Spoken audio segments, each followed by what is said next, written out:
What is going on, everyone? Welcome to part 2 of episode 2 of Planet Nerdtooine.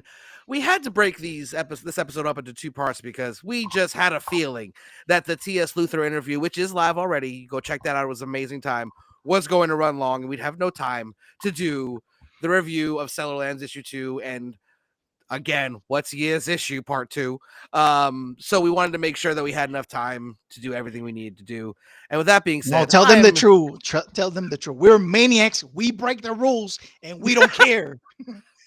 that is true. That you know We're what? turning heel tonight. We're turning We are heel. That's turning what's heel going like John Cena, baby. Let's go. All right. Ba-ba-da-ba. Oh my god. Okay, but hello everyone. We're going to talk. First thing we're going to do is talk about this amazing comic that me and Year had the privilege to read. The second issue of Stellar Lands, written by Mark Farada, Ben Worrell, Wilson Go did the colors. Ben Worrell did the art. The lettering was done by SK, and the editor was Katrina Roetz. They put together an amazing story here. We've got 2 issues so far of 8 total. I don't know about you, Year, but while I loved issue 1, issue 2 was just that much better, really. It was next level for me. I agree. I think issue one, like, check all the boxes for me. Did enough to to hook me, to keep me intrigued about the story, about this world, about these characters, right? But issue number 2, and we was talking about this offline, they kind of went back in time to tell the story of another character that is also in this universe, and it's very they're they might not know each other. We don't know that yet, right? But they are basically in the same business, so to speak, and it's Yeah. like a completely different perspective, completely different point of view, experience, and there's so much more, like, not necessarily lore dumped at you, but world building Yeah. through hints and characterization, and the way the backdrop of the environment and the politics of all of this gets hinted and talked about and shown. A lot of it, it's right there in your face. You can't escape it, and it was Yeah. awesome. It was very, very well crafted. Art, story, the pacing, everything was there. Yeah, I think one of the things that helped issue 2 was that it was issue 2, and we kind of were jumping into the story, maybe a different part of the story, but we didn't have to get the initial info dump at the very beginning like we did for issue 1, which was not that bad. Like we said in our last review of Stellarlands issue 1, because it was really rewarded towards the end of the book. But this kind of felt like something special, and I think that the second issue, them going back in time, and again, this is what me and Year are getting out of this. We're gonna actually probably have the creators on to verify this, because at the end of this issue 2, we don't go too much to spoilers, but there's a specific few pages that shows the passage of time, and it just makes sense for that to be syncing up with the events of issue 1 more so than after issue 1. So, and that's another thing I like about indie comics is you don't have all the information. So you have to read it a few times. You have to go back and wait, and then also wait for the rest of the story to really get the whole thing. Where when you get like a Marvel book, like every Spider-Man book, we go in knowing who Spider-Man is, Right, whether or not it's a new run, a new retelling of the story, it's still Spider-Man. right. These characters are created in this world that didn't exist before Stellar Lands. You know what I mean? Like, this is not like something that we get to just jump into and just know all of the characters. So it's fun for me, I think, more so in a lot of the Marvel and DC titles, where I get to really be introduced to new characters and get to enjoy them, and learn as they go. And like this character, his name is Kaladin, the main character of this issue I 2. was wondering, how do you pronounce the last name? Is Gies? I would think it's Gase.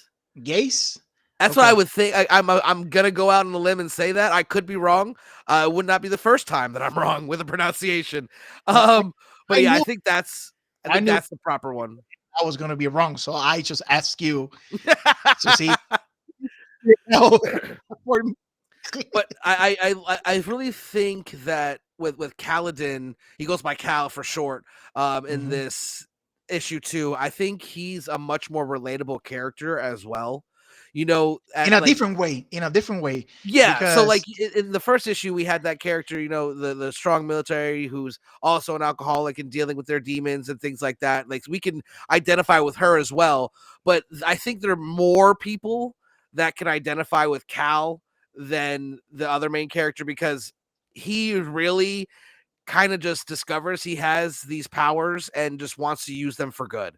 Like I think a lot of people would do that and protect the like to really protect the ones he loves more than anything, you know, and I feel like a lot of people can get behind that where like an alcoholic some people automatically just go, well, I mean, that's their fault, you know, even not understanding the true triggers and things for addiction and stuff like that. So right. it's easier I think to jump behind a character like Cal than it was with the other main character.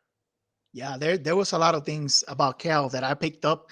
Um, I thought I might be misremembering this, right? You know, memory. If memory serves me well, I thought he knew he had powers. He had kept it to himself until he saw no other way that to like join that private army thing. Like, okay, from the get go, you can tell that Cal is like extra meticulous with like small details because in the first couple of pages, he's arguing semantics with his partner.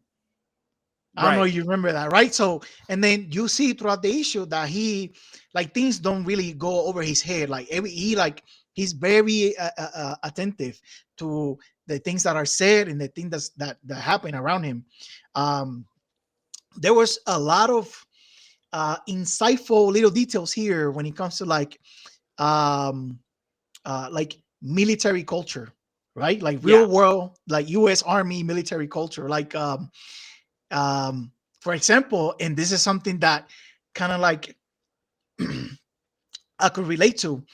Um, his job on that in on the military was that he was assigned to the war efforts, coordinating battle plans, right?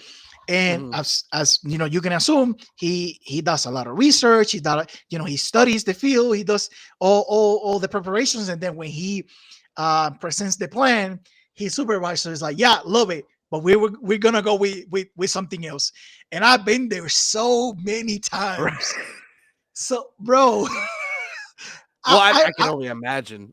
I I read that and I was like, I know what this is. I know what this is. Right.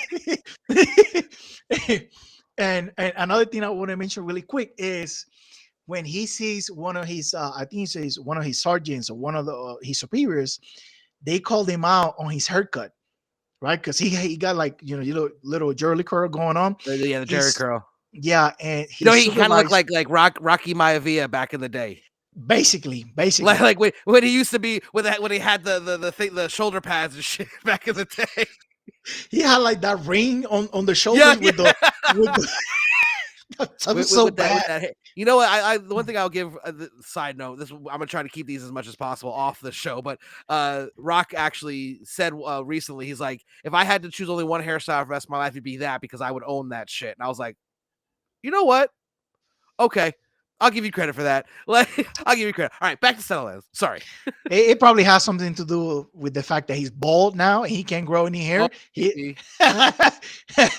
he'll take that instead of being bald. I don't know, but um, going back to the haircut thing, his supervisor tells him, "Oh, your haircut is out of regulation." And Cal kind of like, you know, brushes it off. He says, "Oh, you want like the enemy can grab you by your hair and you'll be in danger and all that stuff." Bro, they tell you that in the military. It's like you can, well, not necessarily so much anymore, but like 12 years when I joined, um, regulation stated that the top, like the hair on the top of your head, could not exceed 2 inches, right? Okay So if your hair was a little longer, they will say uh, uh, stuff like that. Oh, the enemy can grab you by your hair, or your hair can get tangled going through the jungle. And I was like, bro, we're going to Afghanistan. Like, what are you talking about? Right? Don't y'all wear hats too? Exactly. Like I just thought Exactly. about that. I didn't even think like you always wear like some type of helmet or hats. Like when. All right, But never mind. that's that military culture that people do and say things because they heard it before, or somebody told it to them before, or they saw it before. Right. They never question it. They just add it to their toolbox, and they just, just passing it on without actually taking a moment to think critically about any of this stuff. Anyway, Well, back to that's you. let's be honest. I mean, thinking critically is not something that Not a a lot of people requirement to join the do U.S. these military forces. or to live anywhere these days. Trust me when I tell you that there's a lot of lack of common sense out there and critical thinking. But in issue 2, I also did like the little love story that they kind of wove in there because it was, and I say this in a good way. It was that stereotypical uh not the same kind of race thing that you see in a lot of popular culture where the relatives get mad because you're with a blue chick basically is what we got in this book because the other main one of the other big characters in this book in the issue 2 was I might butcher this but I'm gonna try Macaulay. I think the race are called the Atolans, if I'm not Yes, mistaken. I think so. Yeah, Yeah, yeah, that might. Atolans.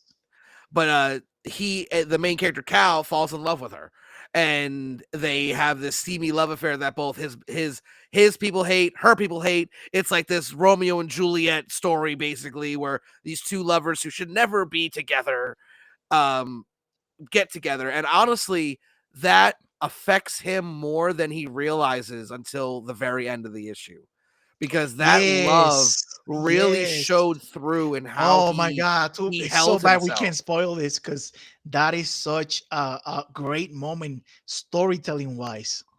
Yeah, we're not going to spoil it because I really want you to be able to stumble upon it like I did. I was talking to Year about it, how the ending of this issue 2 was done in such a grand, amazing fashion that I was surprised. Me, the person who reads things and dissects things more than anyone you could imagine, just because that's how my brain works. I read it and was like, wait a minute.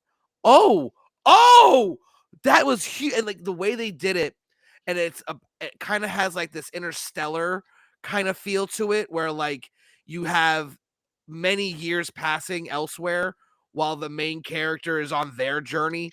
And that emotional turn at the end was just so I powerful. I can tell you why it hit you so hard because when Cal did the thing that he did, right? No spoilers here, and he returned.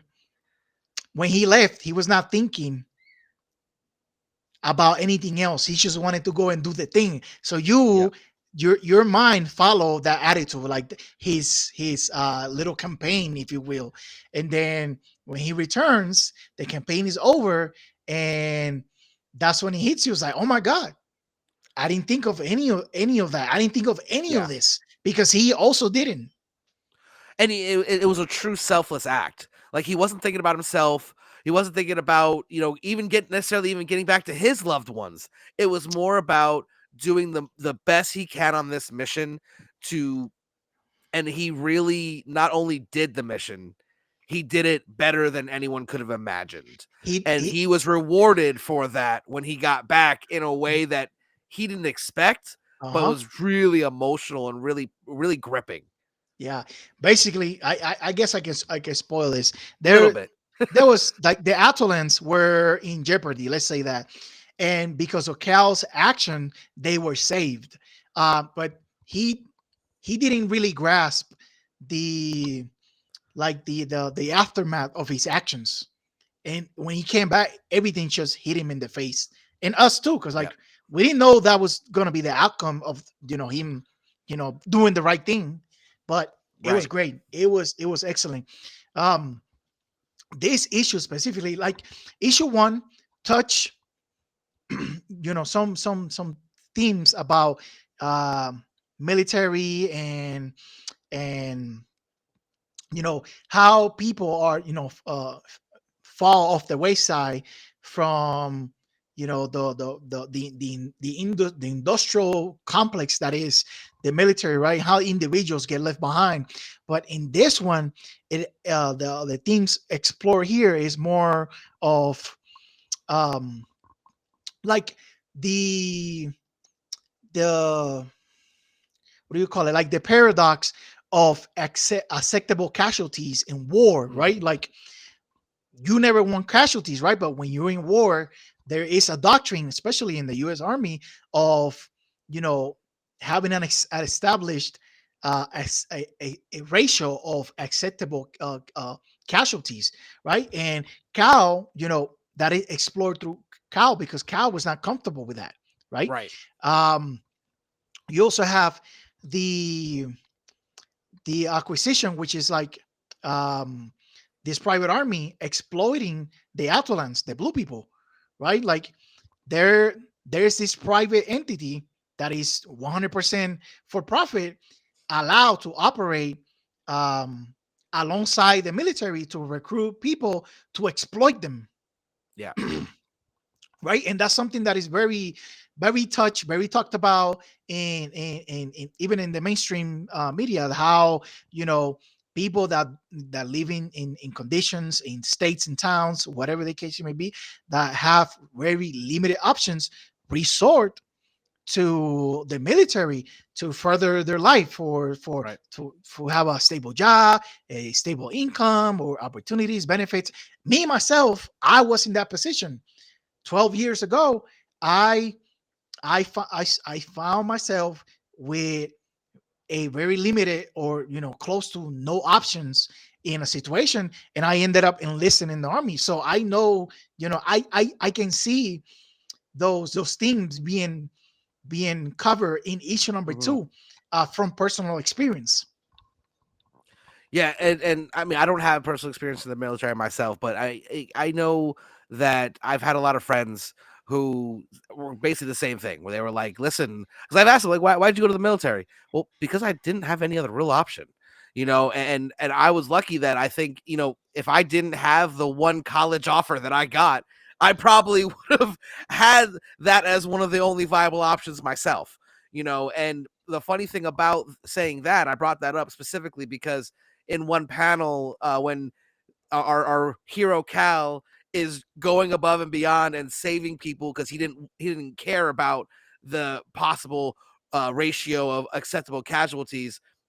The guy he's saving is sort of like, you could have been on that shuttle, and he makes a comment, I could have been in college in a nice dorm. And then Yeah. they get to the next shuttle, and then they get home. And I think that because he's a very young character in this Yes. story, and he's saving the lives of all these grown adults, grown military men who are in these big exosuits that should be able to take care of themselves, and then you got this young kid who's saving their asses, and even to his own detriment, really, Yeah. because and again, we're not going to spoil too much, but like we said earlier, everything changed. His whole life completely changed by the time he actually got back. Bro, and And that was a perfect like allegory to, like, go on deployment, coming back. Deployments used to be 12, 15, 16 months. Sometimes you will come back and your life will be completely different, right? Like your children are strange to you, your wife is strange to you, family members might have moved on, passed away, friends moved out of the city, like life kept going without you, and then you came right, back into your world was, how you left it those 12 months. you know it right, happens, you exactly, come back and the world's completely different. And we experience that. People that have deployed, that have done tours or rotations, whatever the case may be, and you come back 12 months later, expecting your family, your children, your life to be the same as you left it. And typically, most cases, right. that is not what you find, right? Like, Like, you heard the horror stories, they're all over social media. yep. Well, and I think that's one thing that Stellarlands and both issue one, issue two did so well is, even though it's set in outer space with superheroes and exosuits and long distance travel, they were able to ground it in such realism that this universe doesn't feel like your stereotypical outer space superhero comic. It feels real, and even in this massively outlandish world that the comic book is set in, it's all based in reality. And Real I think problems. I think Stellarlands It does might be that so sci-fi, well. but those characters in that sci-fi world are going through real problems. Yeah. No, and that's credit to the creative team on these issues that they've taken very seriously and done and executed very well. Like we said in issue 1, there was all of the mental health and addiction, and still had the military stuff going on as well. And then this one focused more on the military, where you go and do your job and you're this hero and come back and you're a hero to a whole new people because everything you left has changed. And again, to be able to pull that off in a sci-fi book, it's absolutely impressive. And the creative team of Stellarlands deserves so much credit for All the being able flowers, to nail all it. the Yeah, chocolates. they absolutely nailed it. Um, I don't yet know when the third issue will be ready or on Kickstarter, but I suggest that everyone goes and follows Stellarland Comics on Instagram and all their social media, so you're up to date. Because, and this is what's awesome about this, is it's also not even from America. Like this whole the whole thing is based out of Australia, and we can take a second to like just realize how freaking cool it is and how lucky we are to get to do things like this, because without the social media, without the internet, without meeting people like we have for these past few years, we wouldn't have been exposed to this comic book from another country, another continent. I mean, it's just amazing, and I'm so thankful to be able to do this. And I want to send another thank you out to the creative team of Stellarlands for sending us over this material so we can review it, because let me tell you, I'm loving this series. They're I'm more cooking. excited They're cooking. for, yeah, I, let them I can cook. see this going. Yeah, I can see this going 8 issues and maybe even more, depending how much they want to expand this world. But it's possible based No, on I two definitely issues. I definitely think, even like, I granted we don't know what issue 3, 4, 5, 6, 7, 8 is going to look like, but so far, in my opinion, they've got two characters that could easily spin off on their own individual series to get more of their characters fleshed out if they wanted to after the fact. Because the main characters of both these first two issues were very relatable, and let's give them their flowers too. The two main characters was a female who was basically freaking Homelander mixed with Hancock, and then you have I don't want to say A Captain America, but yeah, basically a Captain America that is not white. right? Because I like, let's be straight here. I don't think I can call him an African American because he's not from America, because he's on Right. a different world. So I don't know. I'm just gonna Yeah. say They're not not the Caucasian. They're stereotypical not white boy. Caucasian. That's what we know. Like, Yeah, they're not right? Caucasian. That's all we know. And that's something that, part of the reason why I wrote my book is because I didn't see enough representation for strong women and short male characters. So seeing diversity, not for the sake of diversity, but because it actually fits the story and actually is done so these characters can be individual. Because you got, like, again, you say it's like basically like a Captain America style where he's just stronger, better, faster than everybody. And most times when you see that, it's a stereotypical white dude as the main character of those stories. And that's not what we've seen so far from Stellarlands. And I think they deserve a little bit of credit for that. And again, not for the sake of just being diverse. These characters fit in this world so well.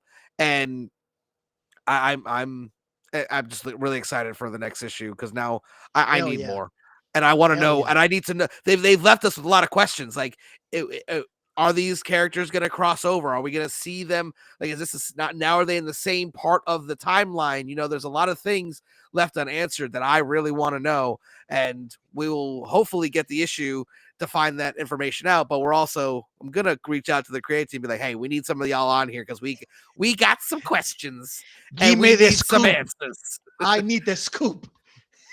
You want to give me some of that secret intel, please? Thank you.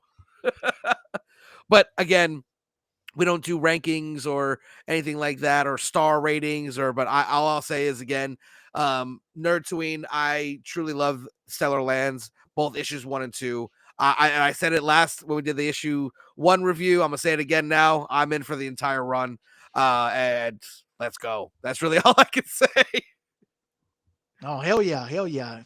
Give me more, feed me more, give me Feed more. me more. But and then the last thing I'm gonna say about Stellarlands, because we haven't talked about it at all for this issue, how beautiful the art really is. Because we talked about it so much in depth in the first the first review. The colors, they're just they every single panel pops, and how they showed the passage of time and speed and strength. It's not just shown, it's kind of like it feels lived in, if that makes any sense. Yeah, there's I think there's maybe one or two panels where the character enter a room, and instead of showing, the character in a two dimension, above ground, in that room, they will show the perspective from the ceiling, right? Yeah. And then you have like the whole footprint or of the room, and then the character coming in. I thought those were pretty clever because the style, the change of the points of view or points of reference for when their story Yes. was telling was kind of like showing you how, alone Kyle was, or how he could feel when he walked into his apartment. Like, you can walk into an apartment and see a lot of stuff and maybe not realize because it doesn't look empty, but when you show it from above, and what you can see most is this open empty space, that kind of like Yeah. representing how he felt. That's, to me, that's part of the reason he left to do the mission that he did, because he didn't really feel any attachments, that kept him where he was. Right. I mean, he had one big attachment, but Right. he and that is the final but straw that pushed but him, I but think. that became a regret at the end, because he didn't Yeah. think about it when he was leaving. So, like, again, this all ties so perfectly to that finish. Hey, chef kiss. That's all I can Yeah. say. No, and that and then I feel like we should say it, but we're not going to because I We're want you not. guys to go out and you need to experience it like me and Year did, because like we didn't expect it, and we literally expect most endings. Like, so I feel like it almost felt like the ending to Elimination Chamber. Anyone who gets that reference, kudos to you, and I love you for 2025, that. 2025, 2025 Elimination Chamber, and anyone who knows, or even But the again, ending to Elimination Chamber, the pay-per-view. yep. But again, definitely check out Stellarlands. They have a great 2-issue series going. It's going to be 8 total. And I am again just awesome. Everything about it was just awesome. Do you have any final thoughts on Stellarlands issue 2? No, follow them and be on the lookout. So whenever they drop their next Kickstarter campaign, or whatever they route they go to, you check them out and buy the first two issues. And if you think this is worth your while, support the next campaign, because this is a great story. Like, it's Yeah. I I I haven't given myself like room in my head to think further than what we got so far. But when we talk about it, like, my mind starts to, dwindle into, Yep. like, oh my God, what's gonna happen next? So that's a good sign for me, that's something that I'm looking forward to it.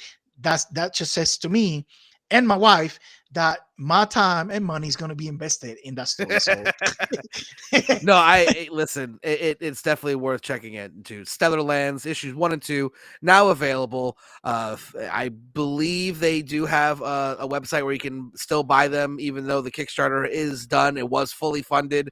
They're going to go to print and get all these amazing books made. There was a whole bunch of different versions. They had variant covers. It's really an awesome, well put together series. It was fully funded back in September of 2024. So we're looking forward to the next issues coming out soon. With that being said, we are going to transition over to part 2, or the second installment of What is Year's Issue, man? What's your man, issue? today year's issue is Avengers number 20, I believe, by Jet McKay from the current Avengers run. All right. Um, So with that and set up, we'll actually play the nice little video that Year has made, because he does it so well.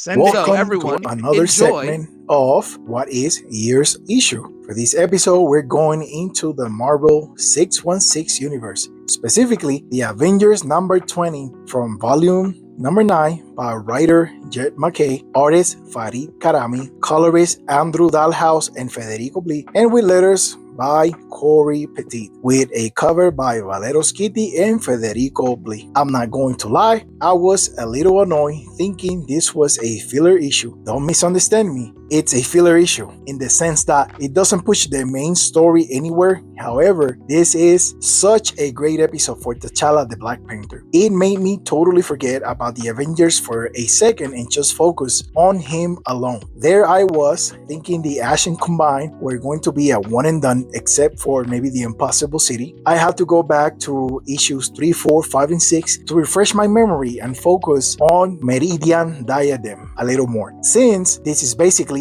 McKay going back to expand more on his own work from earlier. It's quite good, even more than I remembered. Seeing Meridian open herself up and summon her slave warriors from within, just great stuff by Fiorelli and Blee. Then, to be defeated by Vision's hidden code within him, the Ultron genetics, if you will. Well, this could not be the Avengers if they didn't go inside Meridian and rescue the slaves inside her, right? I must admit, Sam and Carol were both correct when they said T'Challa was the right person for this mission. Inside Meridian's Tesseract space, there was a whole prison city filled with people. Their problem? Meridian had promoted some of the prisoners to wardens and other positions of authority alike. This served fruitful for Meridian. Without her direct intervention, the prisoners had structure, the oppressed oppressing each other, if you will. Since Meridian's downfall, there had been a revolt. The Wardens became the Loyalist Party after banding together, and the prisoners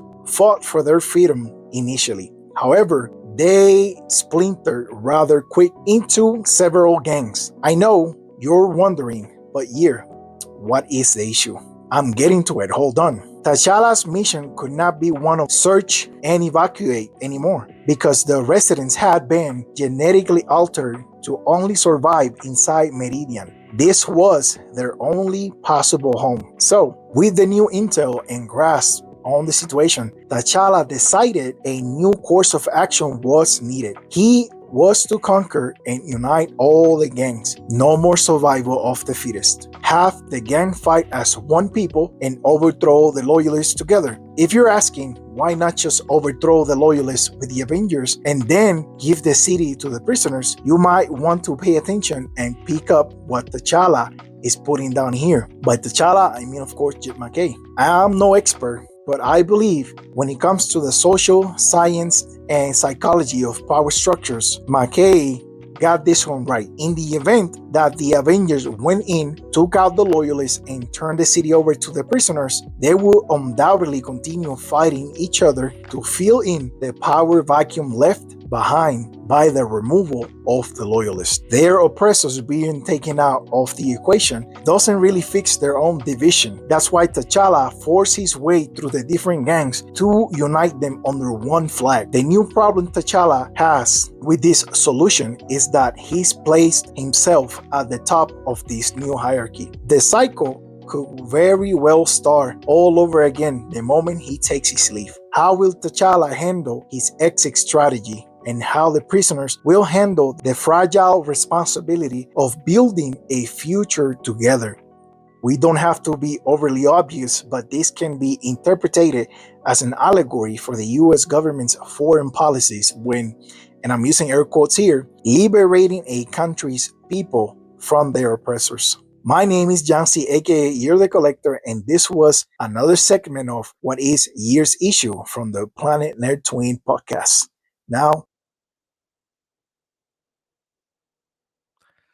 Well, so first and foremost, I love when you do these because I'm not reading a lot of issues, and this is one that is freaking awesome. Like anytime you have Black Panther going in and basically being the biggest badass in the room and saying, listen, you follow me, you follow me, you follow me, and we're going to take these dudes out, and then we're going to be all good, right? Right? All right, cool. Like that is the type of story I want to read when it comes to T'Challa. Like I kind of lost interest when he started being all this like intergalactic, like they have a whole galactic Wakandan army on like it was deservedly so because having the technology and everything that Wakanda has, it makes sense to go to the stars. It makes sense to do that. I get why they did it, but I didn't enjoy that kind of run.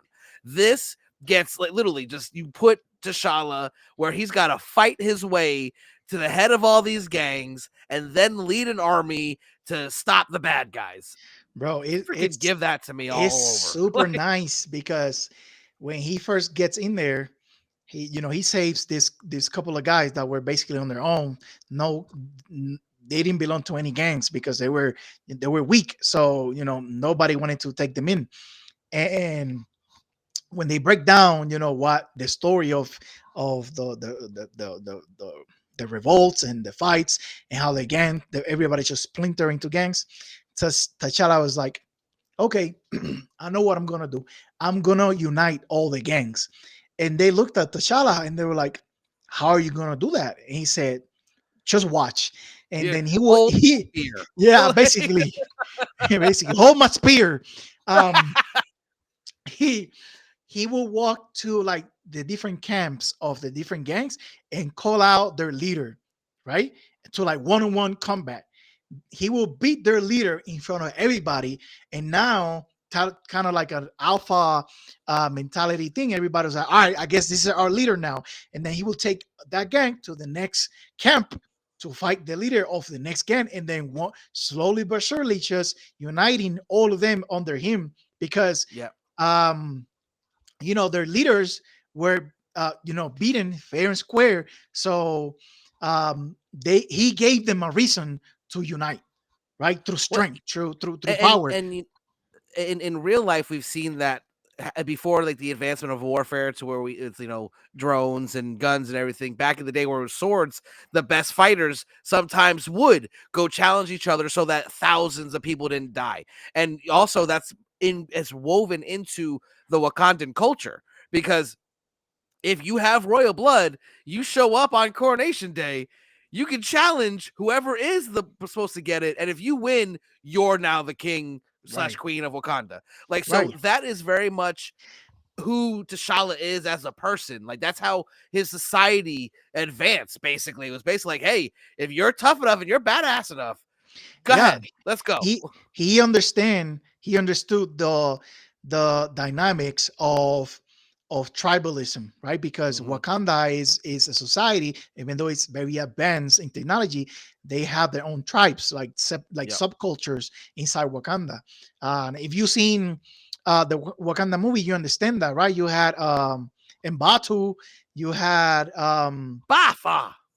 yeah. So exactly, even though they all live in the same land, they live divided, so to speak, right? Yeah. Because they have their own cultures, their own way of doing things. But in any case, T'Challa understood that from the moment he Yeah. was told what was going on. It was like, okay, I guess I'm gonna have to be the king. I'm gonna have to like approach this Right. as King T'Challa, basically, and he did that. Um, and I this issue came out months ago, right? And it stuck with me because um, it is very telling on how foreign policy and it's been executed in the last 20 some years, right? Like, Yeah.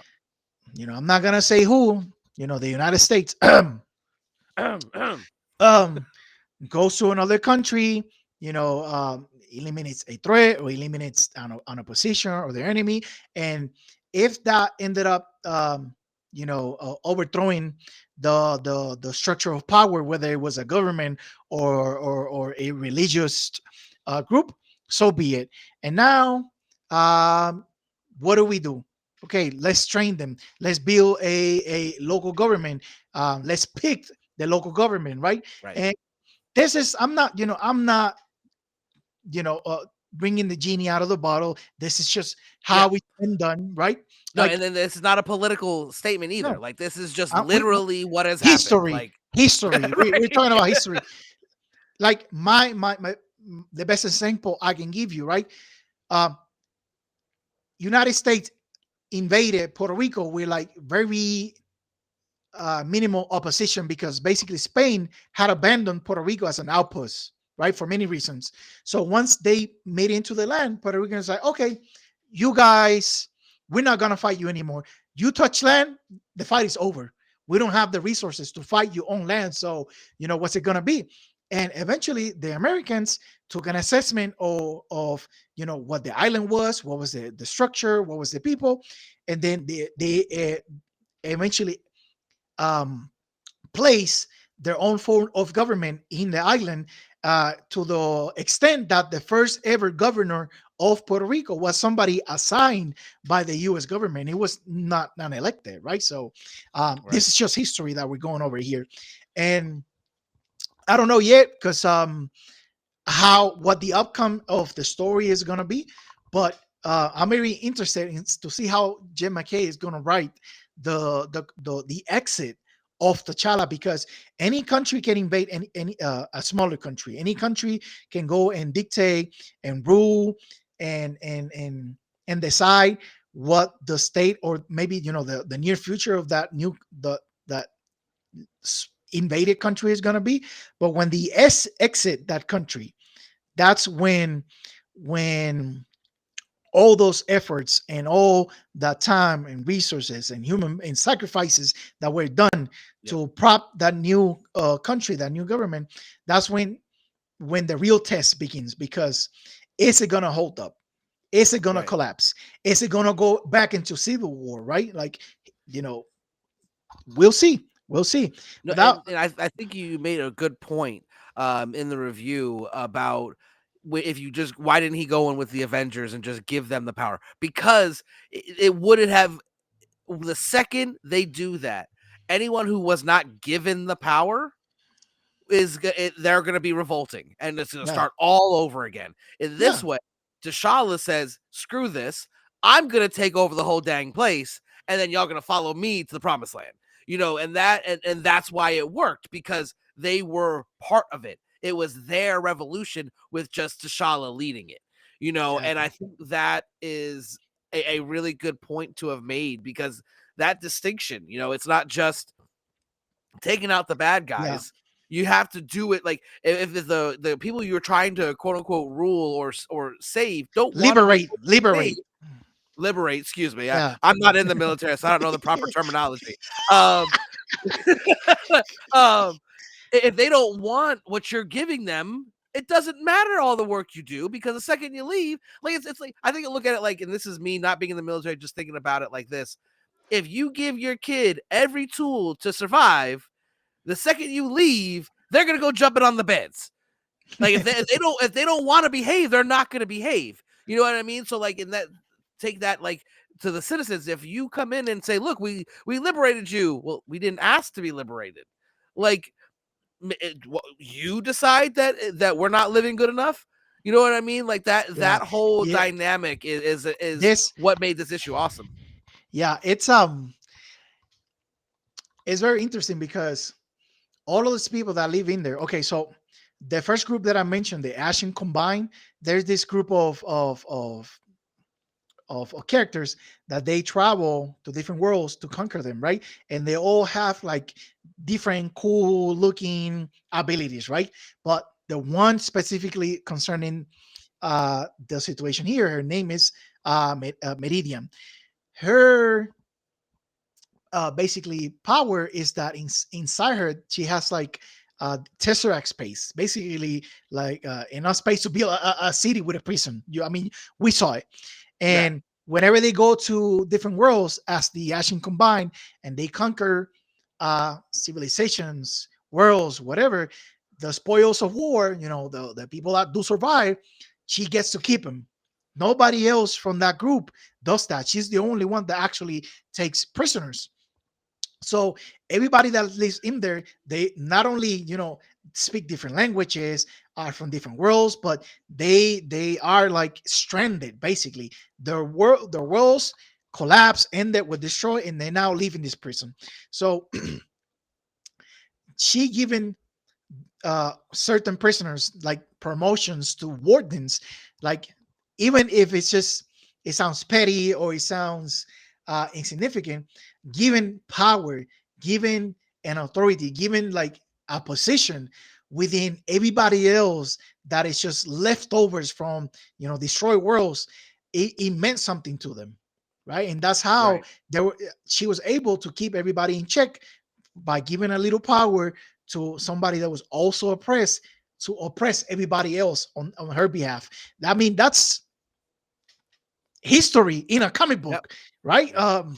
I thought it was great. I don't know why. I can't tell you why people are sleeping on the current Avengers run. Maybe because, oh, it's the Avengers. Like, I know the Avengers. Kind of like how people dismiss Superman comics, right? Like, oh, it's Superman. I know who Superman is, or I know what he does. But there are stories. There are valid reasons to hate Superman, sir. I didn't say not hate. I said brush off. Like, I don't. Why would I read a Superman story? He's I too know who Wonder he Bread. is. He's too Yeah, perfect. it's too perfect. Like, I know what he does. I know what he's about. Kind of like, oh, the Avengers. Okay, all right. I've seen this before. I saw the movies. I know what they do. But It's a trust me, completely different team, though, too. it Like the is current number Avengers one. team is much different than what's in the MCU right now. I will And, say that 100%. The current Avengers run is not um, MCU fight, if you will. Like, it's not. It doesn't yeah, cater to whatever is going on the MCU right now with the roster, with the stories, with their powers. No, it's its own thing. and I think, and that's one thing, that I think it's lost on a lot of people who just watch the movies, and it's not, and like I know it's always a topic of discussion where it's like, oh, you're not a real fan if you just watch the movies. That's not true, obviously, but you didn't take it past the first step is what I think it is more, which is fine. You don't have to read comic books You can to be a enjoy movie these fan, right? properties, Yeah, and you're a movie there's nothing fan. wrong with that. Yeah, But that's fine. with the comics, there's so much more in-depth stories and different versions of, like, you've only see like if you only watch the MCU, you've You're seen what limiting two yourself. you see what two versions of the Avengers. That's it. There's been thousands of different Avengers lineups that you could Come get to on. enjoy, crazy ones that made no sense and ones that were awesome. Like, there was a time in the 90s where the Avengers roster, like the active roster, not like just people who associated with them, the active roster was like 200 people, and they would all always go to the same freaking scene and get in each other's way because there were so many of them. Like, it's some of the things you can do in comics you just can't do on the live action. I I think remember that the that's something a the lot of the people miss. Avengers in the 90s had Beast and X-Men. It Yep. had Jax and Eternal. It had the Black Knight, basically Yep. a knight. An The armored knight. An Like he armor knight. like Black Knight is a great character, don't get me wrong, but his costume, especially in the 90s, it literally just looked at a freaking what is that the place you go to eat, the medieval court or whatever it is. What am I talking about? It looked like a cosplay from one of those things because it was just, clear Yeah, who it was. Oh, that's Black Knight. All right. yeah. With And then for a time helmet. they gave me like a leather jacket so he could be look more edgy. Yeah. I was like, bro, you're not fooling me. That's the Right. Black Knight, okay? Take that stupid jacket off. Oh, he got a jacket on now. Now he's a cool Black Knight. Like, come on, man. Come on. Like, that's some stuff you can only experience in comics. So if you're watching this as just an MCU fan, try diving in. If you like a character in the MCU, pick up a couple different runs, a couple different storylines from those characters and give it a shot. Because you might be surprised at how much more you like a character after you read a whole bunch of the comics. Like for me, like I've always loved the Punisher, but that's because I've read almost every single Punisher comic that's ever come out. And that's not me going, oh, I'm a Punisher. I know all about the Punisher. No, I just have read so many different versions of him that when I see John Bernthal, it's like the best of all of them jam-packed into one. And I see little things from different runs that just speaks, oh man, that's Welcome Back Frank. Oh man, that's a different run. These great storylines that are taken directly from the comics a lot of times. Like that whole conversation in Daredevil season 2 where with him and Daredevil, it was almost shot for shot from the comics. Like, and it was done so well. And it when you know those things, you see those things set up in the live action, it's a big respect and big shout out to the people who have read that kind of stuff. And I think if a lot of people who like the movies, I mean, try them out. It's not like a novel where you have to read 1,000 pages. It's 30 pages a book, with pictures. Like, give it a shot. That's all I'm saying. Just give it a shot. Most are 22 pages now with all the ads. Man, but yeah, that's another. I noticed that's that. Another. That's another episode. When I was reading that's another episode. Ultimate Wolverine, which we're gonna cover. Ultimate Wolverine is one of the series that we will be covering on this show. 100%. We're covering it. Oh yeah, I read issues 1 and 2, and I'm in love. Issue 2 was not as good as issue 1, but there's a whole big reason that we'll get into when we do the reviews. But when I was reading that book, I'm like, man, there are so many ads. I was flipping through. I'm like, wait. I don't put any ads. Am I the wrong one? Like, because I don't have any in mind. Like, am I the stupid one here? No. Page count is 22 for most comics now. Everything else is an ad. And see, and I just on my books, I just do 20 pages, and then I have like an ad for us, like an ad for my my friends non-for-profit to try to get more young writers into comics. But that's at the end. Yeah, like you still get those 20 pages. Like uninterrupted. Just to like clarify. Yeah, uninterrupted. Comics now have ads that will like break the flow of the story. Be like, okay. That's a whole nother episode we're diving into. We're gonna save that for that episode. So again, I want to say thank you to everyone. We were managed to keep this under an hour, like we've been planning every episode. So far, we've only done it once, and only for one part of a second episode. So does it count though? Does it still count? It still counts. Yes, it does. I'm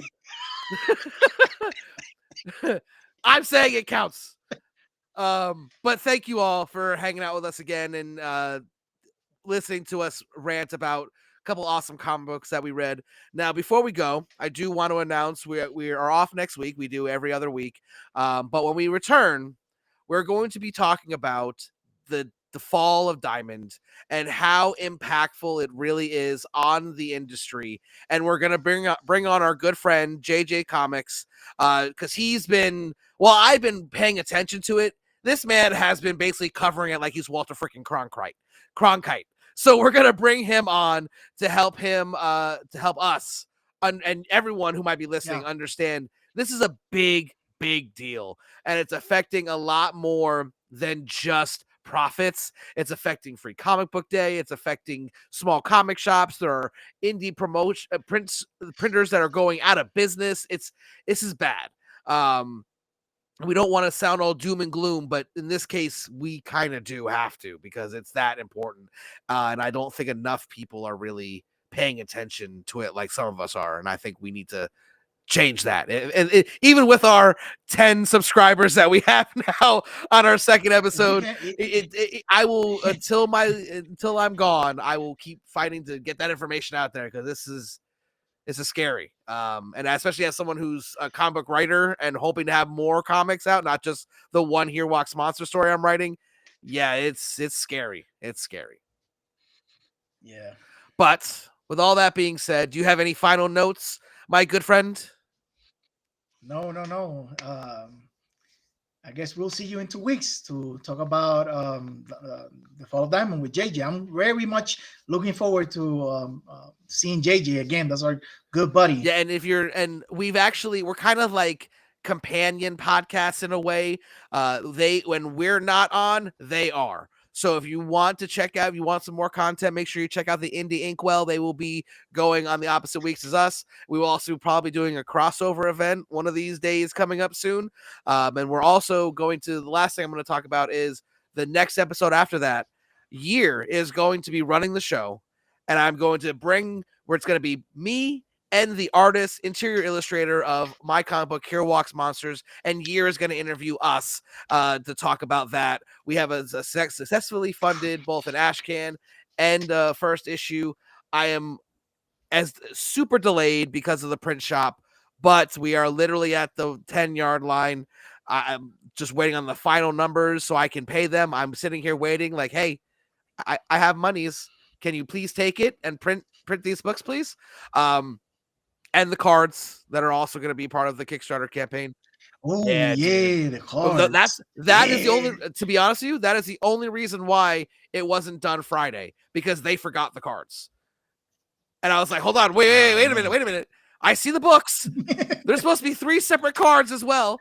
But yeah, we're getting everything all lined up, and once we get them, I'm gonna sign everything.